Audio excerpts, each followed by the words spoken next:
금요 PM의 자리에 오신 성도님들을 주님의 이름으로 환영하고 축복합니다.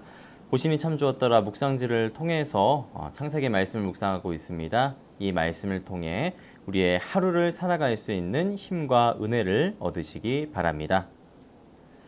오늘 함께 나눌 말씀, 보신이 참 좋았더라 묵상지 118페이지에 있는 창세기 11장 1절에서 9절의 말씀입니다. 거룩하신 하나님의 말씀입니다. 온 땅의 언어가 하나요, 말이 하나였더라. 이에 그들이 동방으로 옮기다가 신할 평지를 만나 거기 거류하며 서로 말하되 자, 벽돌을 만들어 견고히 굽자 하고 이에 벽돌로 돌을 대신하며 역청으로 진흙을 대신하고 또 말하되 자, 성읍과 탑을 건설하여 그 탑 꼭대기를 하늘에 닿게 하여 우리 이름을 내고 온 지면에 흩어짐을 면하자 하였더니 여호와께서 사람들이 건설하는 그 성읍과 탑을 보려고 내려오셨더라. 여호와께서 이르시되 이 무리가 한 족속이요 언어도 하나이므로 이같이 시작하였으니 이후로는 그 하고자 하는 일을 막을 수 없으리로다. 자, 우리가 내려가서 거기서 그들의 언어를 혼잡하게 하여 그들이 서로 알아듣지 못하게 하자 하시고 여호와께서 거기서 그들을 온 지면에 흩으셨으므로 그들이 그 도시 건설하기를 그쳤더라. 그러므로 그 이름을 바벨이라 하니 이는 여호와께서 거기서 온 땅의 언어를 혼잡하게 하셨음이라. 여호와께서 거기서 그들을 온 지면에 흩으셨더라. 아멘. 오늘 묵상과 관련된 질문 두 가지를 생각해 보겠습니다. 첫 번째 질문입니다. 신할 평지에서 높은 탑을 쌓는 사람들이 있었습니다. 그들의 탑을 쌓는 목적이 무엇인가요? 그 목적에서 그들의 마음 상태와 인생 철학을 어떻게 짐작할 수 있나요? 이것을 하나님께서 어떻게 평가하시고 또 어떻게 조치하시나요? 자, 신할 평지, 오늘날의 메소포타미아 지역, 그러니까 이라크, 시리아, 터키, 이란, 이가 위치한 중동 지역에 해당을 하는데요. 오늘 본문은 그곳에서 세워진 높은 탑, 우리에게는 바벨탑으로 알려진 그 이야기를 하고 있습니다. 사실 이 바벨탑 이야기는 성경에 나오는 대표적인 신화, 더 정확히 말하면은 신화적 이야기에 해당을 합니다. 신화라는 건 말 그대로 신기하고 놀랍고 비현실적인 동화 같은 이야기입니다. 하지만 완전한 상상, 그러니까 100% 거짓부렁이라고 볼 수는 없을 것 같아요. 왜냐하면 이 신화라는 건 반드시 현실의 그 흔적을 남기기 마련이기 때문입니다. 신화는 불가사의한 현실의 여러 가지 모습들을 해석하기 위한 고대인들의, 옛날 사람들의 나름대로의 서술 방식이었습니다. 그러니까 무언가 설명하기 어려운 일이 있긴 했는데 그거를 설명하기 어려우니까 어떻게든 이걸 설명하기 위해서 노력을 했던 결과라는 거지요. 바꿔 말하면은 이 무언가 설명하기 어려운 것이 그 흔적이 현실에 남아 있다라는 겁니다. 그런 맥락에서 이 바벨탑의 흔적도 현실에서 찾아볼 수 있습니다.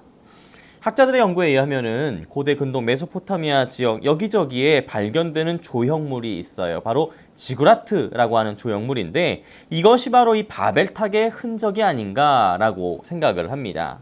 이 지구라트라는 거는 피라미드 형태의 건축물이었는데 아마도 그곳에서 제사를 드린 일종의 제단이었을 수도 있고 권력자들의 힘을 과시하기 위한 이른바 랜드마크이었을 수도 있습니다. 이 메소포타미아 지역의 신화에서는 하늘, 그러니까 신의 세계와 땅, 인간의 세계를 연결하기 위한 문이 필요했는데 그 문이 바로 이 지구라트라는 것이지요. 이 지구라트가 바로 성경에 나오는 바벨탑이었을 것 같습니다. 참고로 이 바벨이라는 이 말이 히브리어에서는 뒤섞다라는 말로 알려졌지만은 이게 원래는 그 고대 근동의 아카드어에서 신들의 문이라는 뜻의 밥일리에서 유래한다고 보는 게 정확합니다. 아무튼 이 지구라트, 이 바벨탑을 중심으로 사람들이 모였고요. 도시를 세웠고요. 사회와 나라, 국가가 이루어졌습니다. 그 중에 하나가 그 유명한 바벨론 제국이지요. 한번 생각을 해보십시오. 이 바벨론 제국의 사람들이 저기에 있는 이 지구라트 높은 탑을 봅니다. 이 바벨탑을 보면서 무슨 생각을 했을까요? 아, 대단하구나. 어마어마하구나. 근데 저 어마어마하고 누가 만들었을까? 바로 우리들이 만들었지. 우리가 하나하나 돌을 나르고 벽돌로 쌓고 저 높은 탑을 만들었으니 우리가 얼마나 대단한 사람들이야. 얼마나 자랑스럽니? 잘했어. 나 힘 잘했어. 이렇게 자랑을 할 만하죠. 더 높이, 더 많이, 더 강한 것이 좋은 것이다 라고 생각했었던 고대인들의 인생 철학이 여실하게 보여주는 대목입니다. 바꿔 말하면 풍요와 번영과 영광의 상징, 그 아이콘이 이 바벨탑이라고 할 수가 있는 것이죠. 그런데 성경은 다르게 이야기합니다. 이 지구라트 이 바벨탑이라는 것이 신의 문이 아니라는 겁니다. 재단도 아니고요. 권력자의 힘을 과시하는 랜드마크도 아니라는 거죠. 오히려 성경은 이 바벨탑 이야기를 통해서 자신의 이름을 알리려고 하는 인간의 욕심과 교만함이 아무짝에도 쓸모없는 것이다 라는 사실을 말해주고 있습니다. 그 풍요와 번영과 영광을 위한 모든 노력들 결국에는 다 헛것에 지나지 않는다 라는 이야기이지요. 어떻게요? 다 흩어버리시니까요. 서로의 언어 흩어버리십니다. 언어가 흩어지면 생각도 흩어지겠죠. 사회와 나라와 국가 이 모든 것도 결국에는 흩어져 버릴 수밖에 없습니다. 하나님께서는 그렇게 바벨탑을 세운 사람들의 사이를 소통이 아니라 불통으로 바꿔버리신 겁니다. 결국 이 불통으로 말미암아서 사람들의 마음속에 있었던 이 욕망과 인생 철학들 그 모든 것들이 다 흩어져 버렸다. 그게 성경이 말하는 바벨탑의 이야기라는 것입니다. 여기서 두 번째 질문입니다. 언어가 혼잡하게 된 창세기 11장의 사건과 성령의 강림으로 언어가 통하는 사건이 기록된 사도행전 2장을 비교하면서 묵상합시다. 내 삶에서 하나님을 경배하고 예배하는 태도가 분명한가요? 나도 모르게 교만해지면서 내 명예나 자존심이 하나님을 예배하는 것보다 높아질 때는 없나요? 자, 그렇게 창세기 11장 바벨탑 사건에서 다 흩어졌습니다. 그런데 이 사람들의 언어와 생각과 마음들 다 흩어진 게 다시 하나로 합쳐진 사건이 성경에 또 기록되어 있습니다. 바로 사도행전 2장, 이른바 오순절 성령 강림 사건입니다. 오순절 날이 이미 이름에 그들이 다 같이 한 곳에 모였더니 호련히 하늘로부터 급하고 강한 바람 같은 소리가 있어 그들이 앉은 온 집에 가득하며 마치 불의 혀처럼 갈라지는 것들이 그들에게 보여 각 사람 위에 하나씩 임하여 있더니 그들이 다 성령의 충만함을 받고 성령이 말하게 하심을 따라 다른 언어들로 말하기를 시작하니라. 이렇게 오순절날 마가의 다락방에서 기도하던 제자들에게 성령이 임하셨습니다. 그러니까 방언이 터지고 저마다 각기 다른 언어로 말하기 시작했죠. 여기까지야 뭐 그럴 수도 있습니다만 중요한 건 다음입니다. 5절에서부터 그 다음 이야기. 그때의 경건한 유대인들이 천하 각국으로부터 와서 예루살렘에 머물러 있더니 이 소리가 나매 큰 무리가 모여 각각 자기의 방언으로 제자들이 말하는 것을 듣고 소동하여 다 놀라 신기하게 하여 이르되 보라 이 말하는 사람들이 다 갈릴리 사람이 아니냐. 우리가 우리 각 사람이 난 곳 방언으로 듣게 되는 것이 어찌 됨이냐. 우리는 바데인과 메데인과 엘람인과 또 메소보다미아, 유대와 갑바도기아, 본도와 아시아, 블루기아와 밤빌리아, 애국가 및 구레네에 가까운 리비아 여러 지방에 사는 사람들과 로마로부터 온 나그네 곧 유대인과 유대교에 들어온 사람들과 그레데인과 아라비아인들이라. 우리가 다 우리의 각 언어로 하나님의 큰일을 말함을 듣는도다 하고 다 놀라며 당황하여 서로 이르되 이 어찌 된 일이냐 하며. 방언을 받아서 각 사람들의 말과 언어들로 말을 했는데 문제는 그걸 다 알아듣는다는 겁니다.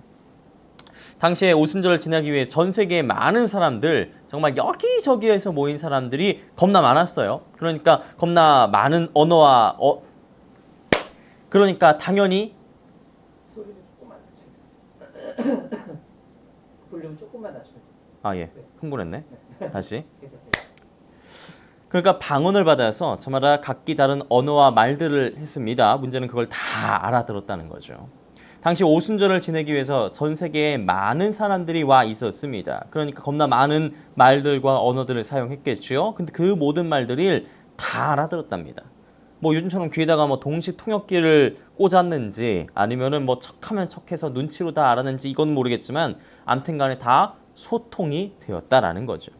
소통이 되니까 마음이 모아졌을 것이고 마음이 모아졌으니까 그 마음이 모인 사람들끼리 공동체가 만들어졌을 것이고 그 공동체가 세워지니까 이제 뭐 하겠습니까? 하나님의 큰일, 곧 예수 그리스도의 복음을 전하고 선포하고 예배드리는 그런 공동체, 곧 교회가 세워졌다라는 이야기입니다.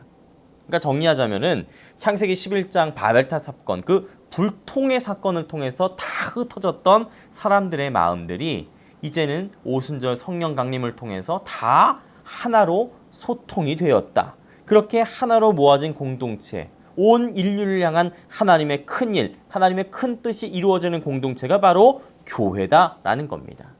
여기서 그러면은 우리가 해야 될 일은 분명하겠죠? 우리가 교회입니다. 우리 한 사람 한 사람이 다 그리스도의 몸된 교회이지요. 그리스도의 몸된 교회에서 해야 될 일이 무엇이겠습니까? 내 명예를 위해서, 내 이름을 내기 위해서, 내 욕심과 욕망과 그 모든 것을 채우는 것보다 더 중요한 것, 바로 하나님을 예배하는 것입니다. 교회는 그렇게 그리스도의 몸된 우리들이 하나님을 경배하고 예배하는 것을 가장 먼저로 생각하는 공동체인 것입니다. 한 가지 포인트로 말씀을 묵상해 보겠습니다. 원포인트 말씀 묵상 시간입니다. 다음 주간은 창세기 13장 그리고 14장을 묵상을 할 차례예요. 창세기 13장에는 애굽에서 다시 나와서 베델로 돌아갔던 아브람과 롯의 이야기를 하고 있습니다. 베델로 돌아갔습니다. 거기서 열심히 잘 살던 아브람과 롯 사이에 문제가 생겼습니다. 바로 사람들이 너무 많아졌어요. 가축들도 너무 많아졌죠. 밀도의 한계에 부닥치고 말았습니다. 드글드글하게 부대끼고 살다 보니까 다툼도 발생하고 불만도 생기고 결국에는 싸움이 벌어지게 된 것입니다. 자, 아브람은 결국 결단을 내립니다. 우리 이제 갈 길 가자 하면서 롯과 결별하기에 이릅니다. 그렇게 먼저 롯에게 네가 먼저 선택할 길을 택하라 라고 선택을 양보하죠. 그 롯이 택한 곳이 어디입니까? 하필 소돔과 고모를 할 때 그 소돔으로 갔습니다. 뭐 자기 딴에야 이 소돔이 보암직도 하고 살아봄직 또한 좋은 곳이다 라고 생각을 했겠지만 아플싸 전쟁의 소용돌이에 휩싸이게 되지요. 결국에는 소돔이 전쟁에서 패했고 소돔에 살던 사람들이 포로로 잡혀갔고 소돔에 살던 롯조차도 끌려가기에 이릅니다. 그런데 물론 이 롯을 격정했던 아브라함이 훈련된 군사들을 이끌고 나가서 롯을 구출해내는 것이지요. 자, 이제부터 주목할 대목이 나옵니다. 그렇게 롯을 구해서 나왔던 아브라함의 앞에 떡하니 나타난 사람이 있었습니다. 바로 살렘왕 멜기세덱입니다. 창세기 14장 17절부터 이야기죠. 아브라함이 그돌라오멜과 그와 함께한 왕들을 쳐부수고 돌아올 때에 소돔왕이 사회 골짜기 곧 왕의 골짜기로 나와 그를 영접하였고 살렘왕 멜기세덱이 떡과 포도주를 가지고 나왔으니 그는 지극히 높으신 하나님의 제사장이었더라. 그가 아브라함을 축복하여 이르되 천재 주제이시오 지극히 높으신 하나님이여 아브라함에게 복을 주옵소서 너희 대적을 내 손에 붙이신 지극히 높으신 하나님을 찬송할지로다 하매 아브라함이 그 얻은 것에서 10분의 1을 멜기세덱에게 주었더라. 여기서 많은 사람들이 얻은 것의 10분의 1, 그러니까 11조를 드렸다는 것에 주목을 합니다. 그러니까 아브라함이 하나님의 제사장인 멜기세덱에게 11조를 드려서 축복을 받았으니까 우리도 11조 잘 드려서 축복받읍시다. 이런 얘기를 하는 거죠. 그런데 이게 그런 얘기가 아니에요. 물론 아브라함이 11조 드린 것도 맞고요. 멜기세덱이 아브라함을 축복한 것도 맞습니다만 그 얘기를 하려는 게 아닙니다. 여기서 중요한 거는요. 여기서 중요한 거는요. 살렘왕 멜기세덱과 함께 아브라함 앞에 나타난 소돔왕 베라입니다. 이게 그 다음 주 이야기이긴 하지만 좀 이게 땡겨 오자면은 21절부터 소돔왕이 아브라함에게 이르되 사람을 내게 보내고 물품은 네가 가지라. 아브라함이 소돔왕에게 이르되 천재 주제이시오 지극히 높으신 하나님 여호와께 내가 손을 들어 맹세하노니 내 말이 내가 아브라함으로 치부하게 하였다 할까요? 내게 속한 것은 실 한 오락이나 들매끈 한 가닥도 내가 가지지 아니하리라. 오직 젊은이들이 먹은 것과 나와 동행한 아넬과 에스골과 마므레의 분깃을 제할지니 그들이 그 분깃을 가질 것이니라. 이게 무슨 말이냐면은 이제 소돔 왕이 아브라함에게 사람은 자신에게 보내고 물품은 너가 가지고 이렇게 협상을 하자라는 거예요. 나름대로 전리품을 이제 나누자는 정치적인 그런 의도이겠지요. 그런데 문제는 소돔 왕이 지금 그럴 입장이냐라는 거지요. 지금 소돔은 다 패했습니다. 포로로 다 끌려갔습니다. 아마 소돔 왕도 도망쳤을 거예요. 그런데 그 소돔 사람들을 구출해낸 게 누굽니까? 아브라함입니다. 그러니까 지금 이 소돔 왕 베라는 물에 빠진 자신들을 구해준 아브라함에게 보따리 내놓으라고 하는 거지요. 적반하장도 이런 것이 없습니다. 그에 반해서 이 살렘 왕 멜기세덱을 보십시오. 이 사람은 아무런 조건도 없었습니다.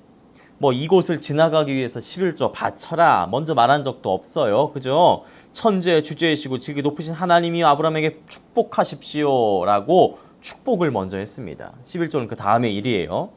그러니까 이 창세기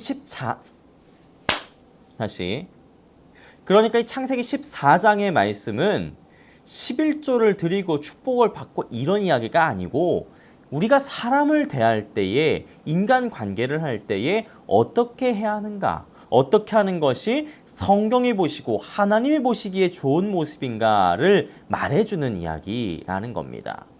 소돔왕처럼 물에 빠진 사람 건져준 사람한테 보따리 내놓으라고 적반하장으로 하면은 안 되는 거예요. 우리가 생각하기에 성경이 보기에 그리고 우리가 생각하기에도 살렘 왕 멜기세덱과 아브라함의 모습이야말로 우리가 이상적으로 바라봐야 하고 우리가 본받아야 될 인간관계의 모습입니다. 그러니까 먼저 축복하는 겁니다. 먼저 호의를 베푸는 거죠. 먼저 사랑을 하면은 그 축복과 호의와 사랑이 그대로 돌아오는 겁니다.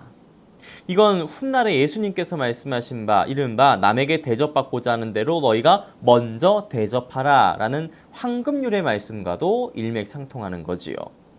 우리는 마땅히 그렇게 해야 됩니다. 왜냐하면은 하나님께서도 우리에게 그렇게 하셨기 때문입니다. 어떻게 해요? 하나님께서 우리가 하나님을 사랑하기보다 먼저 우리를 사랑하셨습니다.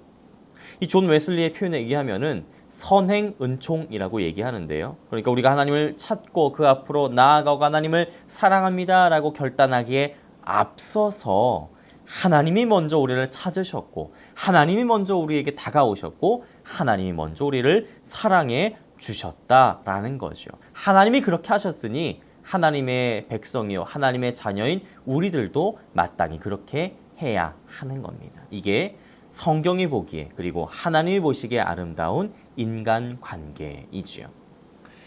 호의가 계속되면 분리인 줄 아는 이 세상 한가운데에서 먼저 호의를 베풀고 먼저 축복을 하고 먼저 사랑하는 삶, 그것이 바로 지극히 높으신 하나님의 제사장이고 하나님의 자녀요 하나님의 사람들인 우리 그리스도인들의 모습 아니겠습니까? 이번 한 주 동안 함께 기도했으면 좋겠습니다. 첫 번째, 동네 세미줄 성경을 통해 말씀 묵상과 은혜가 깊어지게 하옵소서. 코로나19로 고통받는 환우들을 치료하시고 경제적으로 어려운 이웃들에게 희망을 주옵소서.